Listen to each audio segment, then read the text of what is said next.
Good morning. I'm Sydney Remley.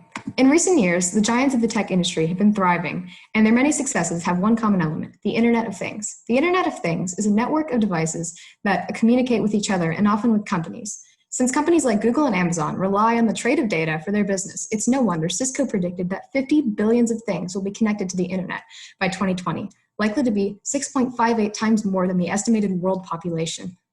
With this many devices endlessly exchanging and recording information, the potential for data to be accessed by entities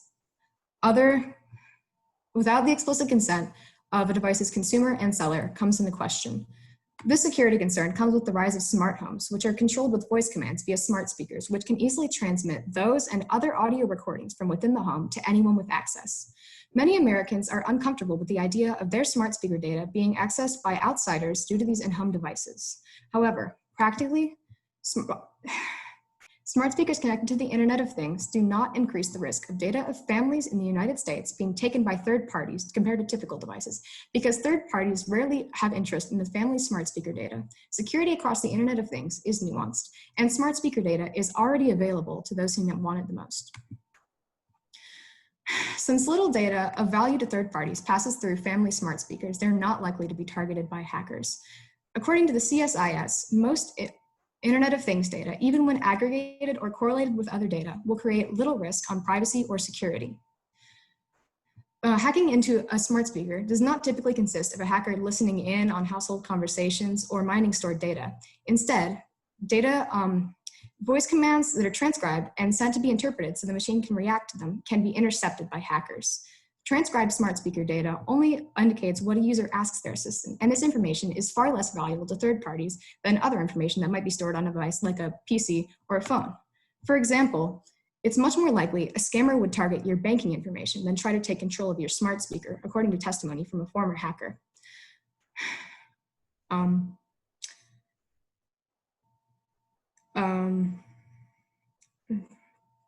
Consumer data that would be valuable to third parties includes credit card and banking information. And this information is not stored on smart speakers, but located on the servers of companies that handle purchasing through smart speakers. These servers have a lot more encryption than the smart speaker itself, so they're harder to hack. Smart speakers can be hacked, but it's not worth it for the sparse information to be obtained. However, concerning Internet of Things security, Internet of Things devices have far less protections than typical devices due to their relative novelty. This entails a number of security threats to the perception layer of the Internet of Things system. The perception layer includes RFIDs, which are prone to threats in security due to flaws in security, according to a paper on the Internet of Things from a 2020 book. Smart speakers can be hacked in ways include spoofing, where fake input is sent by a malicious server to a device, and the device has no protocol to handle the strange input, and radio jamming, where a device's nodes are blocked, severing communications with other devices. The paper lists 13 security threats to the Internet of Things, and with this many flaws in security, it would be easy for a hacker to take control of multiple low security devices at once and mine lots of data. This, however, fails to take into account the security protections that come with having a smart speaker, because hackers only have two ways to access your smart speaker data: infiltrating the stream to Amazon or Google servers, or your voice commands with the device, according to testimony from a former NSA hacker. With the limited access points, the flaws in security are irrelevant because there are very few ways for the hackers to actually gain access. So consumers should not be concerned about the smaller amount of security. However, furthermore, smart speaker companies have access to the data that their speakers collect, and they can sell this data to third parties who might otherwise want to obtain it illegally, reducing the likelihood that these eager parties will hack into smart speakers.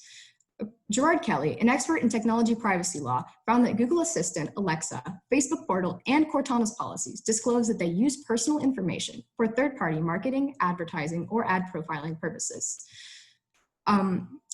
Smart speaker companies cater data to one major party: corporations. Companies are able to obtain data through every smart speaker producer except for Apple. And consumers consent to this by acknowledging the privacy policies of these smart speakers.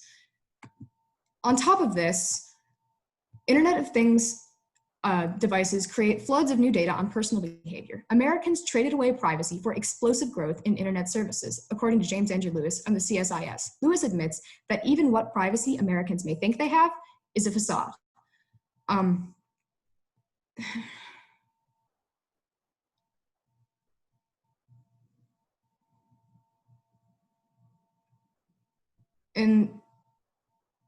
Internet of Things tracks personal data, and this data can be used to target ads, and companies can generate revenue this way, leading to new innovations in technology. Americans accept this trade-off because they value convenience over privacy. In the USA, consumer data that companies desire is typically guaranteed to them when a smart speaker is purchased. No hacking necessary. In summary, smart speakers connected to the Internet of Things are no greater a security risk than any new technology. And due to the data they store, their poor accessibility, and their explicit terms and conditions, American families should not be concerned about their smart speaker data being stolen. Thank you. Questions, please. All right, I do have 2 questions for you. Yeah. Sorry, I wasn't prepared. It's okay. First question. What evidence did you gather that you didn't use, and then why'd you choose to not use it? One piece of evidence that I found for my annotated bibliography and didn't end up using was this article from NPR about baby monitors that were hacked into. And I didn't use it for 2 reasons, because initially I wanted to research privacy, and I was more leaning towards going the route of that Internet of Things devices are an invasion of privacy.